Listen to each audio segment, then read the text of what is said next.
सबको एक बार फिर से जय मसीह की। आइए इस समय हम लोग परमेश्वर के वचन में जाएंगे। आज का वचन यादगार होना चाहिए और इम्पोर्टेंट होना चाहिए।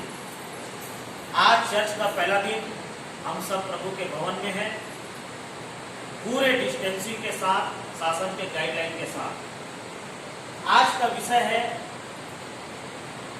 समय समाप्त हो रहा है, इसलिए समझदारी से जियो। समय समाप्त हो रहा है, इसलिए समझदारी से जियो। जियो मतलब जिंदगी जियो। समय समाप्त हो रहा है। कौन सा समय समाप्त हो रहा है? आज हम वचन से इस बात को देखेंगे।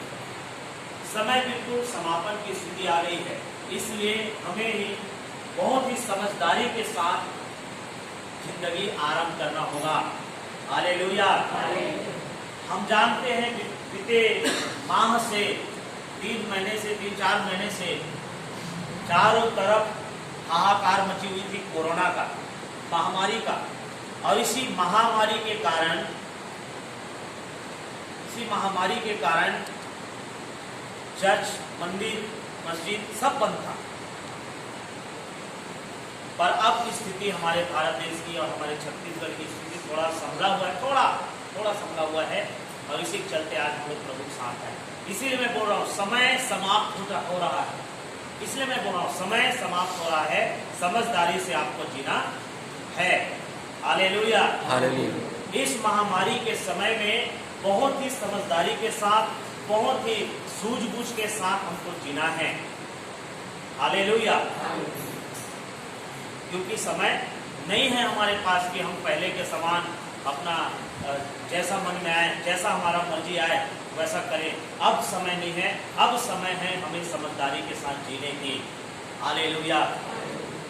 जैसा कि बाइबल का वचन आप निकालिए अपने साथ बाइबल को, और बाइबल का एक वचन आप निकाल लीजिए। इफिसियों की पत्री अध्याय 5 वचन 15 और 16 को आप पढ़ेंगे। इफिसियों की पत्री अध्याय 5 और वचन 15 और 16 कोई भी ऊंचे शब्द से पढ़ने में मेरी मदद करेंगे। इसलिए ध्यान से देखो कि कैसी चाल चलते हो, निर्बुद्धियों के समान नहीं, पर बुद्धिमानों के समान चलो। हालेलुया। प्रभु यहाँ पर कहता है निर्बुद्धियों के समान नहीं, पर बुद्धिमानों के समान चलो। ध्यान से देखो कि तुम कैसी चाल चलते। आज का वचन परमेश्वर हमें समझाना चाह रहा है, हमको ध्यान से देखना है कि हम कैसी चाल चलते हैं। निर्बुद्धि लोगों के समान नहीं चलना है, अब बुद्धिमान लोगों के समान हमको प्रभु में आगे बढ़ना है। बुद्धिमानों के समान चलो। अब निर्बुद्धि की तरह हमको नहीं रहना है। क्यों? 16 वचन पढ़ लीजिए। अवसर को बहुमूल्य समझो, क्योंकि अवसर को बहुमूल्य समझो, क्योंकि दिन बुरे। हालेलुया। ये हमारे लिए अवसर है कि हम समझदारी के साथ प्रभु के भवन में बैठ रहे हैं।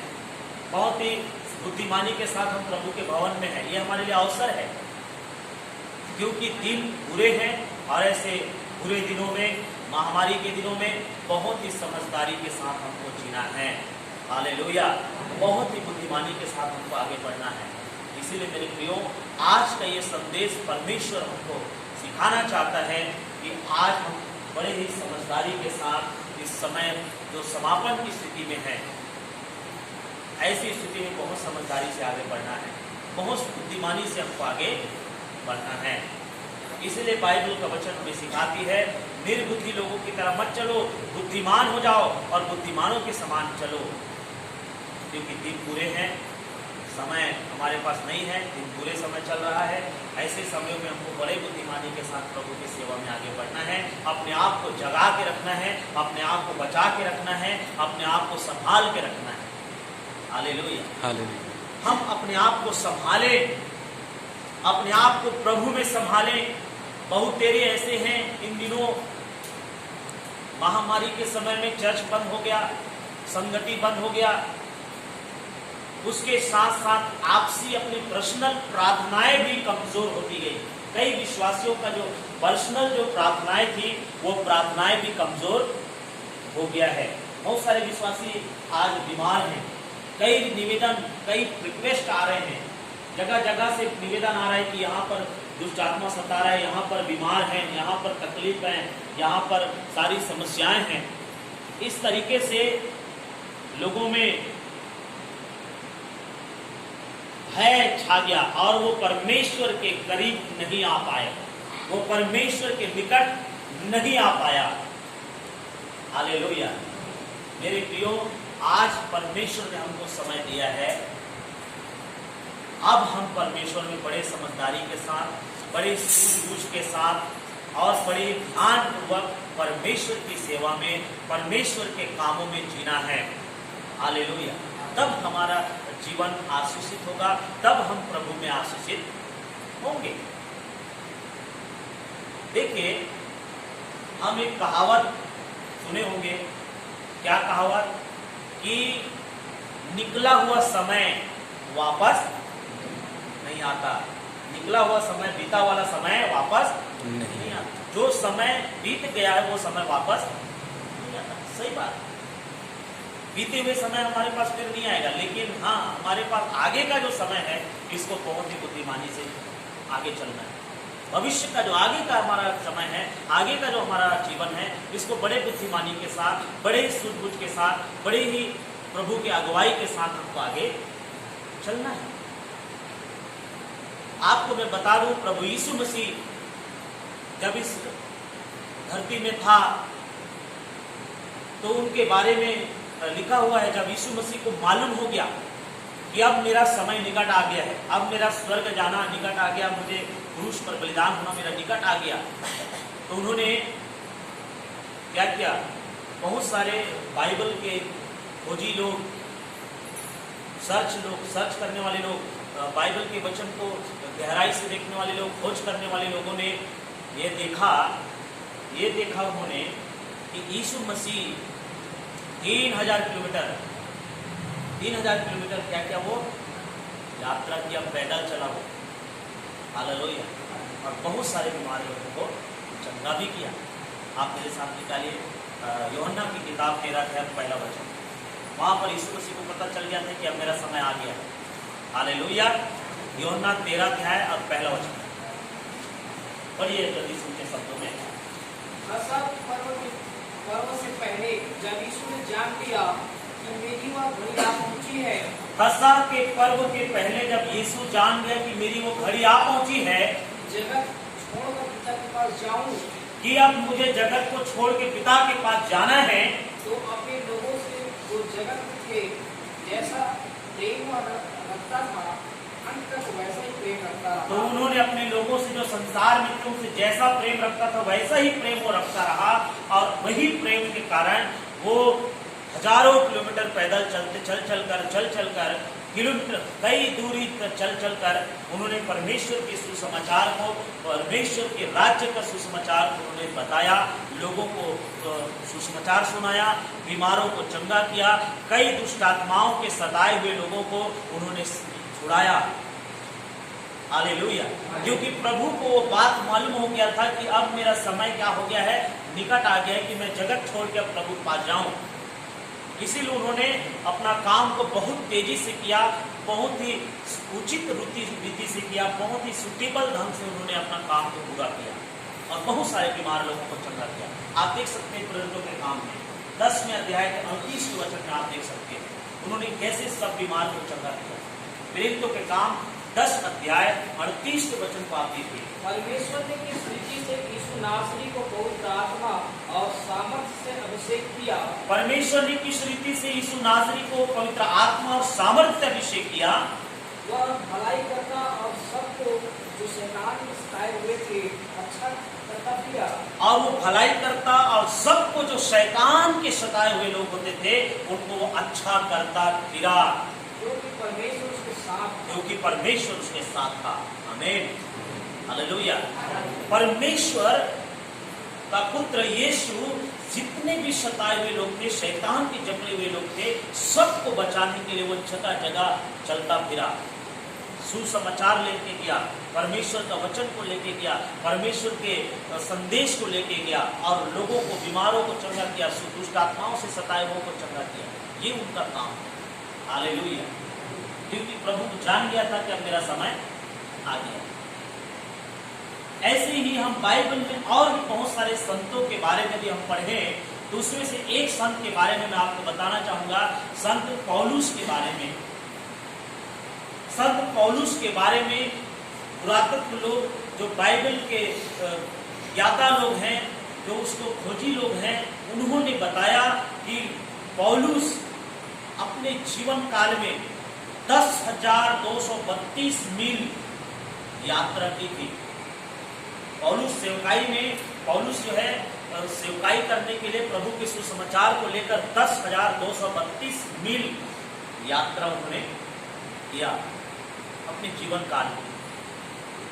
और एक समय जब पौलुस को ये पता चला, उन्होंने भी कहा मेरा जीवित रहना मसीह है और मर जाना भी लाभ। आप दिखा सकते हैं फिलिपियों की किताब पहले अध्याय 21वें वचन। फिलिपियों की किताब पहला अध्याय और 21वें वचन। क्योंकि मेरे लिए जीवित रहना मसीह है, मेरे लिए जीवित रहना मसीह है और मर जाना लाभ, और मर जाना लाभ है। हालेलुया। पौलुस यहाँ पर कहता है कि अब मेरा भी समय है कि मेरे लिए जिंदा हूं तो भी मैं मसीह है, मर जाना भी मेरे लिए फायदेमंद है। ऐसा प्रभु का दास, जो प्रभु के संदेश को लोगों तक पहुंचाने वाला प्रभु का दास, जिसका मकसद यही था कि हर एक जन प्रभु में बचाए जाए, वो परमेश्वर के इसी मकसद को, इसी उद्देश्य को लेके वो परमेश्वर का संदेश को लेके जगह जगह जाता था। वो विरोध में, दुख में, कष्ट में, मुसीबत में वो कभी नहीं डरा। वो हमेशा प्रभु के नाम को ऊंचा उठाया, हमेशा प्रभु के काम को पूरा किया। यही पौलुस बोल रहा है, जीना भी मेरे लिए मसीह है, मर जाना भी लाभ है। और इसी के 23 वचन में वो यहाँ पर अब कहता है कि मैं अब आधार में लटका हूँ। क्या बोल रहा है 23 वचन? क्योंकि मैं दोनों के बीच आधार में लटका हुआ हूँ। मैं दोनों के बीच आधार में लटका हुआ हूँ। ये तो चाहता है कि कुछ करके मसीह के पास जा रहा हूँ। जी चाहता है कि मैं पूछ करके प्रभु के पास चला जाऊं, क्योंकि यह बहुत ही अच्छा है, क्योंकि बहुत अच्छा है, इसलिए मैं प्रभु के पास चला जाऊं। ये मेरा जी चाहता है। हालेलुया। परंतु शरीर में रहना तुम्हारे कारण और पर शरीर में रहना तुम्हारे कारण, मतलब कलीसिया के कारण शरीर में रहना मेरे लिए और आवश्यक है। और इसलिए कि मुझे इसका भरोसा है, अगर मैं जानता हूँ कि मैं जीवित रहूंगा, इसलिए पौलुस बता रहे, मुझको भरोसा है कि मैं यदि जीवित रहूं, मैं जानता हूं कि मैं जीवित रहूं तो तुम्हारे साथ रहूंगा, तुम्हारे लिए सुसमाचार दूंगा, जिससे तुम विश्वास में दृढ़ होते जाओ। और जब मैं जीवित रहूंगा तो सुसमाचार को तुम्हें बताता रहूंगा, और जिससे तुम विश्वास में दृढ़ होते जाओगे, मजबूत होते जाओगे और उसमें आनंदित होते जाओगे। हालेलुया। पौलुस का जीवन ही कलीसिया के लिए था, लोगों को सुसमाचार को बताने के लिए था। उन्होंने कहा कि मैं अधर्म में लटका हूँ, मैं जाऊं तो भी मेरे लिए अच्छा फायदाजनक है, मैं प्रभु के पास जाऊं तो मेरे को अच्छा लगेगा, लेकिन मैं जीवित रहूं तो भी मुझे अच्छा है, क्योंकि मेरे जीवित रहने से मेरे द्वारा सुसमाचार आप तक पहुंचेगा, संदेश पहुंचेगा, और आप विश्वास में दृढ़ और मजबूत होते जाओगे, मजबूत और मजबूत होते जाओगे। इसलिए मेरे लिए बहुत अच्छा है होता है। हालेलुया। मेरे प्रियो, परमेश्वर का वचन हमें सिखाना चाहता है कि हम इस समय समझदारी से चलें। यहाँ तक पौलुस अपने अंतिम समय में भी, अंतिम क्षण में भी पौलुस यही कहता रहा कि मैं अब समय मेरा आ गया है। क्या कहा, देखिए आप निकालेंगे तीमुथियुस की दूसरी पत्री, दूसरा तीमुथियुस की किताब 4 अध्याय 6 और 7 को पढ़िए, वचन 6 और 7 को पढ़िए। क्योंकि अब मैं अर्घ के समान उंडेला जाता हूँ। अब पौलुस बता रहा है कि मैं अर्घ के समान उंडेल दिया जाता हूँ, और मेरी कूच का समय आ पहुंचा। अब मेरा कूच करने का समय आ पहुंचा। पौलुस जान गया है ये भी कि अब मेरा जाने का समय आ चुका है। मैं अच्छी कुश्ती लड़ चुका हूँ और मैं अच्छी कुश्ती लड़ चुका हूँ। बता रहा है कि मैं अपने विश्वास की अच्छी कुश्ती लड़ चुका हूँ, मैं विश्वास में आगे बढ़ चुका हूँ, मैं विश्वास में मजबूत हो चुका हूँ और मैंने अपनी दौड़ पूरी कर ली है और बता रहा है कि मैं अपनी दौड़ को भी मैंने पूरा कर ली है, अपनी दौड़ को भी मैंने पूरी कर ली है मैंने विश्वास की रखवाली की और मैंने अपने विश्वास की भी रखवाली। मेरे प्रियो, पौलुस अपने जाने से पहले बता रहा है कि मैंने विश्वास की अच्छी कुश्ती लड़ी, मैंने अपना दौड़ पूरी कर ली है, मैंने विश्वास की अपनी रखवाली की है। मेरे प्रियो, आज हमारे पास भी समय है, बहुत ही समझदारी के साथ आप अपनी दौड़ को पूरा कीजिए। मसीही जीवन एक दौड़ के समान है। जब आप इस दौड़ में दौड़ रहे हो तो धीरज से दौड़ो और हर वो रोकने वाले वस्तु, उलझाने वाले पाप को दूर करके नया तरीके से इनाम पाने वाले व्यक्ति के समान आप दौड़ में आगे बढ़ते जाओ। हालेलुया। जब आप इस तरीके से दौड़ोगे तो आपका ये दौड़ सचमुच में उद्धार को लेकर आएगा। मेरे प्रियो, इस लॉकडाउन के चलते बीते महीने तक हम लोग प्रार्थनाओं में सुस्त और कमजोर होते जा रहे थे और जिसके चलते काफी समय से, लंबे समय से बीमार भी होते गए। कई समस्याओं का सामना हम लोगों ने किया, पर अब हमारे पास समझदारी से चलने का समय आ गया। हालेलुया। प्रभु ने कहा, बुद्धिमानों के समान चलो, निर्बुद्धि के समान नहीं, बुद्धिमानों की तरह चलो। अब बुद्धिमानी के साथ हमको प्रभु में आगे बढ़ना है। कई बार हम लोग इतने प्रार्थनाओं में सुस्त क्यों हुए? क्योंकि शैतान को अवसर मिला और उन्होंने हमको कमजोर बनाया, हमको सुस्त कर दिया है। हालेलुया। इसलिए अब हम उसको अवसर नहीं देंगे, उस दुष्ट की शक्ति को हमको अवसर नहीं देना है। बहुत ही बुद्धिमानी के साथ, परमेश्वर के भय के साथ हमको आगे बढ़ना है, क्योंकि समय अब समापन के समय में आ गया। हालेलुया। समय समाप्त हो रहा है, इसलिए हमें बुद्धिमानी से प्रभु की सेवा में आगे बढ़ना है। बड़े ही बुद्धिमानी से हमको प्रभु के अगुवाई में हमको आगे बढ़ना है। हालेलुया। आपको मैं बता दूं, पतरस भी जब उनको भी अपने समय का अंदाजा हुआ कि अब मेरा भी समय आ गया जाने का, पतरस ने भी बहुत ही ईमानदारी के साथ, आत्मा और सच्चाई के साथ प्रभु की सेवा को पूरा किया। बहुत ही अद्भुत ढंग से, उचित रीति से उन्होंने प्रभु के काम को पूरा किया। आपका और मेरा भी समय अब अंतिम समय है। अब हमको भी बड़े ही ईमानदारी के साथ प्रभु की अगुवाई में आगे बढ़ना है, प्रभु की इच्छा में पूरा होना है, प्रभु की इच्छा को पूरा करना है और उसके वचन के अनुसार आगे हमको अब बढ़ना है। कभी भी हम पीछे ना हटे, परमेश्वर के काम को पूरा करें। देखिए, पतरस के बारे में हम निकालेंगे दूसरा पतरस की किताब और उसके पहले अध्याय 14 और 15 वचन को आप पढ़ेंगे। पतरस की दूसरी पुस्तक और उसके पहले अध्याय 14 और 15 को आप पढ़ेंगे। क्योंकि मैं जानता हूँ कि मेरे डेरे के गिराए जाने का समय शीघ्र आने वाला है। पतरस यहाँ पर बता रहा है, मैं जानता हूँ कि मेरा डेरा का गिराए जाने का समय शीघ्र आ रहा है। जैसा कि हमारे प्रभु यीशु मसीह ने मुझ पर प्रकट किया है, और जैसा यीशु मसीह ने मुझ पर प्रकट किया है, उसी प्रकार से मेरा समय भी शीघ्र आ रहा है। हालेलुया। इसलिए पतरस ने भी बड़ी सचेत के साथ, बड़ी ही ईमानदारी के साथ परमेश्वर के भय में, परमेश्वर की अगुवाई में उन्होंने प्रभु का काम को पूरा किया। इसलिए मेरे प्रियो, आज हमारे पास अवसर है। आज परमेश्वर का वचन कहता है हमारे पास अवसर है। हम अवसर को बहुमूल्य समझें और इस अवसर में हम प्रभु के करीब और करीब आ सके और प्रभु की योजना पूरा कर सके, प्रभु की आज्ञा को पूरा कर सके, प्रभु की इच्छाओं को हम पूरा कर सके और इस तरीके से हम प्रभु के राज्य में आगे बढ़ेंगे। हालेलुया। जब हम इस तरीके से प्रभु के कार्य में, प्रभु के नाम में, प्रभु के काम में हम आगे बढ़ेंगे, सचमुच में हमारे लिए वो आशीष का कारण होगा। आप देखेंगे इफिसियों की पत्री में 5वें अध्याय के 8वें वचन से 17वें वचन तक वहां पर लिखा है, परमेश्वर हमको एक नया अवसर दिया है। आप और मैं जैसे जिंदगी जी रहे थे, अंधकार का जिंदगी, और आज वचन हमको बोलता है कि आप अंधकार से दूर हो, अंधकार से उजाले में आ और परमेश्वर के काम को पूरा। चलिए आप इफिसी 5:8 से 17 तक पढ़ दीजिए जी। क्योंकि तुम तो पहले अंधकार थे। देखिए लिखा है, तुम तो पहले क्या थे? अंधकार थे, परंतु अब प्रभु में ज्योति हो। अब प्रभु में ज्योति हो। अतः ज्योति के संतान के समान चलो। अतः ज्योति के संतान के समान चलो। क्योंकि ज्योति का फल सब प्रकार की भलाई, क्योंकि ज्योति का फल सब प्रकार की भलाई है और धार्मिकता है और सत्य है। ज्योति का फल क्या है? भलाई है, धार्मिकता है और सत्य है। इसलिए हम अंधकार के काम में चल रहे थे, अब अंधकार में नहीं चलेंगे, अब उजियाले में चलेंगे। परमेश्वर के उजियाले में अब चलेंगे, ताकि हमारे लिए परमेश्वर के काम पूरा हो सके हमारे जीवन में। हालेलुया। इसलिए अंधकार के कामों से हम दूर होकर सत्यता में, ज्योति में चलें, उजियाले में चलें। और क्या लिखा है? और यह परखो कि प्रभु को क्या भाता है। और ये परखो कि प्रभु को क्या पसंद है। आप परखो, अपने अंदर में जांचो कि मेरे जीवन में और क्या घटी होगी कि मैं प्रभु की इच्छा को पूरा करूं। परखो प्रभु को क्या भाता है, उसको क्या अच्छा लगता है। क्या करना कि मैं प्रार्थना करूं, बाइबल पढ़ूं, उपासना रखूं, परमेश्वर की आज्ञाओं का पालन करूं। क्या करूं कि प्रभु को अच्छा लगे।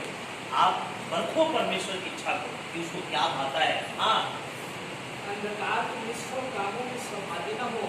अंधकार के निष्फल लिखा है, निष्फल काम का भागी नहीं होना है। अंधकार के निष्फल काम का भागी न हो, वरन उस पर उलाहना दो। हालेलुया।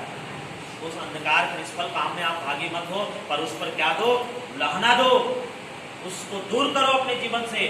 और क्योंकि गुप्त कामों की चर्चा भी लज्जा की बात है। क्योंकि अंधकार के गुप्त काम का भी चर्चा हमारे लिए लज्जा का बात है। आगे, पर जितने कामों को उदाहरण दिया जाता है ये सब ज्योति से प्रकट होते हैं। हाँ, जितने कामों का हमको उदाहरण दिया जाता है वो सब ज्योति के कामों पर होता है। आगे, क्योंकि जो सब कुछ प्रकट करता है वह ज्योति है। क्योंकि जो सब कुछ प्रकट करता है वो कौन है? ज्योति है। और ज्योति कौन है? यीशु मसीह। प्रभु यीशु मसीह ने कहा, जगत की ज्योति मैं हूँ। वो ज्योति है जो सब कुछ प्रकट करता है। आप ज्योति के पास जाओगे, प्रकाश में जाओगे, तो आपके सामने सब कुछ खुला हो जाएगा, सब प्रकट हो जाएगा कि नहीं? ज्योति के सामने आप आओगे, प्रकट हो जाएगा, सब प्रकाशित हो जाएगा। और अंधेरे में रहेंगे तो सब छिपा रहेगा, आपको कुछ दिखेगा नहीं, अंधेरा है। पर इसीलिए प्रभु कहता है कि आप अंधियार में मत जियो।